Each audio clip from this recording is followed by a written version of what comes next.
ஓம் நமச்சிவாய. அனைத்து தமிழ் உள்ளங்களுக்கும் வணக்கம்.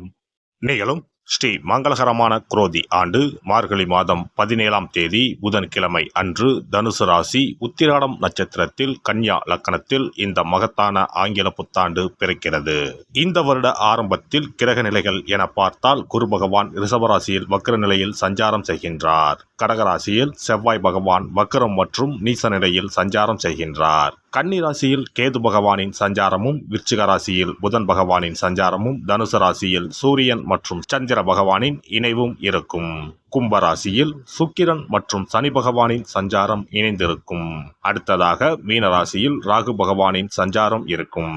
இவ்வித கிரக நிலைகளை கொண்டு இந்த 2025ஆம் வருடம் ஆரம்பமாகிறது. இந்த புத்தாண்டில் சனி பெயர்ச்சி, குரு பெயர்ச்சி, ராகு கேது பெயர்ச்சி என முக்கிய கிரகங்களின் பெயர்ச்சிகள் நடைபெற உள்ளது. இதன் காரணமாக சில ராசிக்காரர்களுக்கு குடும்பம், வேலை, தொழில் என அனைத்து விதத்திலும் முன்னேற்றம் ஏற்பட வாய்ப்புள்ளது. பிப்ரவரி 4ஆம் தேதி குரு பகவான் ரிஷபராசியில் வக்ர நிவர்த்தி அடைகிறார். மார்ச் 29ஆம் தேதி சனி பெயர்ச்சி நடைபெற உள்ளது. சனி பகவான் கும்பராசியில் இருந்து மீனராசிக்கு இடப்பெயர்ச்சி ஆகின்றார். மே மாதம் 14ஆம் தேதி குரு பகவான் ரிஷபராசியில் இருந்து மிதுன ராசிக்கு இடப்பெயர்ச்சி ஆகின்றார். மே மாதம் 18ஆம் தேதி ராகு கேது பெயர்ச்சி நடைபெறும். ராகு பகவான் கும்பராசிக்கும் கேது பகவான் சிம்மராசிக்கும் இடப்பெயர்ச்சி ஆகின்றனர். இந்த கிரக அமைப்பு மற்றும் பெயர்ச்சியினால் உங்கள் வாழ்வில் ஏற்பட போகும் சுபபலன் என்ன என்பதனையும், அசுப பலன் ஏற்படுமாயின் ராசிக்காரர்கள் செய்ய வேண்டிய பரிகாரம் என்ன, வழிபட வேண்டிய தெய்வம் யார் என்பதனை பற்றியும் விரிவாக காண்போம். பிறக்கப் போகும் இந்த ஆங்கில புத்தாண்டு உங்கள் வாழ்வில் வளமும் நலமும் செல்வ செழிப்பும் பெற்று வாழ்வில் உயரிய நிலையை அடைய எல்லாம் வல்ல எம்பெருமானை வேண்டி விரும்பி கேட்டுக்கொள்கிறேன். மிதுன ராசி அன்பர்களே, 4ஆம் வீடான சுகஸ்தானத்தில் பயணம் செய்யும் கேது பகவானால் உங்களுடைய வாழ்க்கை தரம் உயர்வடையும். வேலையில் முன்னேற்றமும் ஊதிய உயர்வும் கிடைக்கும்.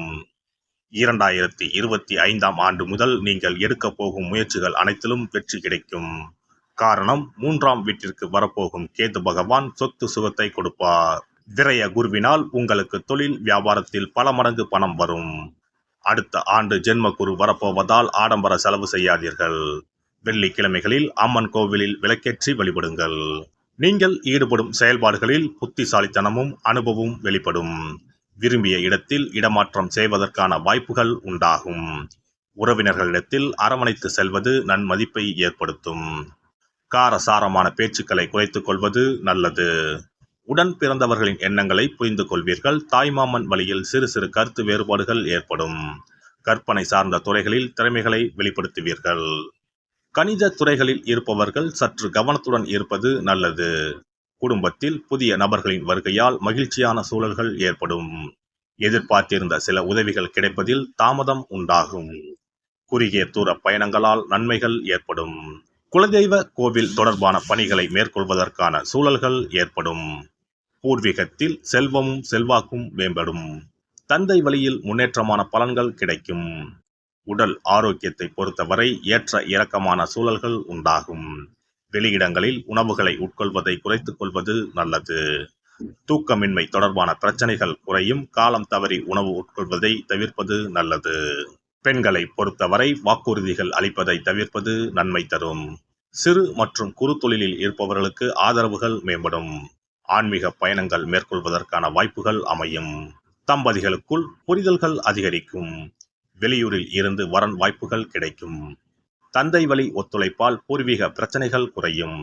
எடுத்த காரியத்தில் வெற்றி உண்டாகும். எதிர்காலம் பற்றிய பயம் அகலும். மாணவர்களை பொறுத்தவரை பாடங்களில் இருந்த குழப்பங்கள் நீங்கி தெளிவுகள் பிறக்கும். பெரியோர்களின் ஆலோசனைகள் புதிய பரிமாணத்தை ஏற்படுத்தும். ஆரோக்கியம் தொடர்பான பிரச்சனைகள் குறையும். நண்பர்களால் சில அலைச்சல்களும் அனுபவமும் ஏற்படும். உயர் பொறுப்பில் இருப்பவர்களின் கருத்துக்களால் மனதளவில் சில மாற்றங்கள் பிறக்கும். விளையாட்டுகளில் திறமைகளை வெளிப்படுத்தி பாராட்டுகளை பெறுவீர்கள். பணிபுரிவோருக்கு வேலையில் எதிர்பாராத மாற்றம் நடக்கும். சமூக நல சங்கங்களில் பதவிகள் கிடைக்கும். உத்தியோக ரீதியான பயணங்கள் அதிகரிக்கும். சக கலைஞர்களிடம் பணி நிமித்தமான ரகசியங்கள் பகிர்வதை தவிர்ப்பது நல்லது. பயனற்ற வாக்குவாதங்களால் கிடைக்கும் வாய்ப்புகள் தவறுவதற்கான சூழல்கள் உருவாகும். மேல் அதிகாரிகளின் ஒத்துழைப்பும் ஆதரவும் மகிழ்ச்சியை தரும். இழந்த பதவிகள் மீண்டும் கிடைக்கும். வியாபாரிகளை பொறுத்தவரை தொழிலில் உயர்நிலையை அடைய சாதகமான வாய்ப்புகள் அமையும். புதுமையான விஷயங்களை செயல்படுத்துவதில் ஆலோசனை பெற்று முடிவெடுக்கவும். வாகன பயணம் தொடர்பான தொழில்களில் ஒத்துழைப்பும் ஆதரவும் மேம்படும். வரி விஷயங்களில் விதிகளுக்கு உட்பட்டு செயல்படுவது நன்மை தரும். விவசாயிகளுக்கு லாபம் ஓரளவுக்கு குறைவாகவே இருக்கும். கலைத்துறையில் இருப்பவர்களுக்கு புதிய திருப்பங்கள் ஏற்படும். எதிர்பார்த்திருந்த வெளியூர் பயண வாய்ப்புகள் தாமதமாகும்.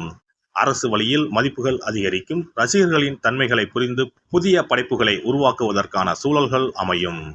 நடனம் மற்றும் அலங்கார துறைகளில் இருப்பவர்களுக்கு அங்கீகாரங்கள் கிடைக்கும். வித்தியாசமான சிந்தனைகள் மூலம் திறமைகளை வெளிப்படுத்துவீர்கள். அரசியல்வாதிகளை பொறுத்தவரை பணியில் அதீதமான கவனம் வேண்டும். பல வருட உழைப்புக்கான மதிப்புகள் கிடைக்கும். எதையும் சமாளிக்கக்கூடிய மனப்பக்குவங்கள் உருவாகும். நேர்மையுடன் செயல்படுவதால் பொறுப்புகள் மேம்படும். ஞாயிற்றுக்கிழமை ராகு காலத்தில் துர்க்கை அம்மனை வழிபாடு செய்து வர தொழில் சார்ந்த தடைகள் குறையும். சுபகாரிய முயற்சிகள் கைகூடி வரும். சிறப்பு தொகுப்பு 2025ஆம் ஆண்டு சிறப்பாக அமைய புத்தாண்டு அன்று இதை மட்டும் செய்தால் போதும். 2025ஆம் ஆண்டு புத்தாண்டை வரவேற்க அனைவரும் ஆவலாக காத்திருக்கிறோம். ஆனால் அதற்கு முன்பு 2024ஆம் ஆண்டிற்கு நன்றி சொல்லி விடை கொடுப்பதும் மிகவும் முக்கியமானதாகும். இந்த ஆண்டில் கிடைத்த நல்ல விஷயங்களுக்கு நன்றி சொல்வதுடன் கிடைக்காமல் போன விஷயங்களுக்கும் சேர்த்து நன்றி சொல்ல வேண்டும். இதனால் பிறக்கப் போகும் புதிய ஆண்டில் அவைகள் இன்னும் சிறப்பாக நமக்கு நடப்பதற்கு வழிவகுக்கும். 2025ஆம் ஆண்டிற்கான காலண்டர் வாங்குவதற்கு முன் அதில் வேறு எந்த நிறுவனத்தின் பெயரோ எதுவும் இல்லாததாக பார்த்து வாங்கி வீட்டில் வைக்க வேண்டும். குறிப்பாக மகாலட்சுமி, வராகி அம்மன் படத்துடன் இருக்கும் காலண்டரை வாங்கி வீட்டில் வைப்பது நல்லது. இது தவிர புத்தாண்டு நாளன்று எந்த மாதிரி விஷயங்களை செய்தால் வரப்போகும் ஆண்டு நமக்கு சிறப்பான ஆண்டாக அமையும் என்பதை நாம் தெரிந்து கொள்ளலாம். ஒவ்வொரு ஆண்டும் ஆங்கில புத்தாண்டோ அல்லது தமிழ் புத்தாண்டோ எதுவாக இருந்தாலும் சரி, பிறக்கப் போகும் புதிய ஆண்டு சிறப்பாக இருக்க வேண்டும். இந்த ஆண்டிலாவது நம்முடைய கஷ்டங்கள் தீர வேண்டும் அல்லது நினைத்த காரியம் கைகூட வேண்டும் என்று அனைவரும் நினைப்பதுண்டு. ஆண்டு முழுவதும் நல்லபடியாக அமைய புத்தாண்டு அன்று நாம் சில விஷயங்களை மேற்கொள்ள வேண்டியது ரொம்ப முக்கியம். இதனால் புதிய ஆண்டு உங்களுக்கு ஆரோக்கியம், சந்தோஷம், செல்வ வளம் நிறைந்த ஆண்டாக அமையும். புத்தாண்டு அன்று காலையில் எழுந்தவுடனேயே நாம் குளித்து விடுவோம். அப்படி நாம் குளிப்பதற்கு முன் குளிக்கின்ற நீரில் 3 முக்கியமான பொருட்களை சேர்ப்பது மிகவும் நல்லது. அந்த தண்ணீரில் முதலில் சிறிது கல்லுப்பை சேர்க்க வேண்டும். கல்லுப்பு நமக்கு இருக்கும் கண் திருஷ்டி, எதிர்மறை ஆற்றல்கள் ஆகியவற்றை அகற்றிவிடும். அடுத்ததாக சிறிது மஞ்சள் தூளை அதில் சேர்க்க வேண்டும். இதுவும் எதிர்மறை ஆற்றல்களை நீக்கி வாழ்வில் மங்களங்களை நிறைய செய்யும். மூன்றாவதாக சிறிது சுத்தமான பாலை சேர்க்க வேண்டும். அது பசும்பாலாக இருப்பது மிகவும் சிறப்பானது. இவை மூன்றுமே மகாலட்சுமியின் அம்சமானவை என்பதால் இவற்றை நீரில் கலந்து குளித்தால் அந்த ஆண்டு முழுவதும் நமக்கு மகாலட்சுமியின் கடாட்சம் கிடைக்கும். அடுத்ததாக புத்தாண்டு அன்று காலையில் வீட்டின் வாசலில் சிறிதளவு மஞ்சள் தடவி அதன் மீது அரிசி மாவில் கோலமிட வேண்டும். அதன் மீது ஒரு அகலில் மஞ்சள் நிற திரியிட்டு நெய் விட்டு தீபம் ஏற்ற வேண்டும். அதற்கு பிறகு வீட்டிற்குள் நல்லெண்ணெய் தீபம் ஏற்றி அன்னாசி பூ நறுமணம் கொண்ட ஊதுபத்தியை ஏற்றி வைத்து வழிபட வேண்டும். இந்த ஆண்டில் வராகி அம்மனை வழிபடுவது சிறப்பானது. இதனால் வெற்றிகளும் மகிழ்ச்சிகளும் கூடும். அதேபோல் புத்தாண்டு அன்று இரவு 9 மணிக்குள் சில முக்கியமான பொருட்களை வீட்டின் பூஜை அறையில் வாங்கி வைத்து வழிபடுவதால் வீட்டின் பொருளாதாரத்தை அதிகரிக்க செய்யும். ராகு காலம், யமகண்டம் இல்லாத நேரம் புதிதாக தேங்காய் ஒன்றை வாங்கி வீட்டின் பூஜை அறையில் வைத்து வழிபட வேண்டும். அதன் பிறகு அதை எடுத்து சமையலுக்கு பயன்படுத்திக் கொள்ளலாம். தேங்காய் மங்களத்தின் அடையாளமாக கருதப்படுகிறது. இந்த பொருளை வீட்டில் வாங்கி வைப்பது மிகவும் நல்லது. அதோடு மயிலிறகை தேவஸ்தான கடைகளில் போய் வாங்கி கொண்டு வந்து வீட்டில் வைக்கலாம். முருகப்பெருமானின் வாகனமாக இருக்கக்கூடிய மயிலின் இறகை வீட்டில் வைப்பதால் நேர்மறை ஆற்றல்கள் பெருகும். அடுத்ததாக ஒரு கைப்பிடி அளவாவது பச்சரிசியை வாங்கி வீட்டில் வைத்து வழிபடலாம். கடைசியாக லட்சுமி குபேரர் சிலையை வாங்கி வைக்கலாம். லட்சுமி குபேரர் சிலை கிடைக்காவிட்டாலும் லட்சுமி குபேரர் படத்தையாவது வாங்கி வைத்து வழிபடுவது சிறப்பு. இதனால் ஆண்டு முழுவதும் வீட்டில் செல்வம் பெருகிக் கொண்டே இருக்கும். எல்லாம் வல்ல இறையருளால் நீங்களும் உங்கள் அன்பு குடும்பமும் உடல் நலம், நீலாயுள், நிறை செல்வம், உயர் புகழ், மெய்ஞானம் ஓங்கி வாழ்க வளமுடன். இந்த வீடியோ பதிவு உங்களுக்கு பிடித்திருந்தால் லைக் பண்ணுங்க, கமெண்ட் பண்ணுங்க, ஷேர் பண்ணுங்க. மறக்காம சப்ஸ்கிரைப் பண்ணுங்க. பக்கத்துல இருக்கிற பெல் பட்டனை கிளிக் பண்ணுங்க. நன்றி, வணக்கம். ஓம் நமச்சிவாய. சிவாய நம.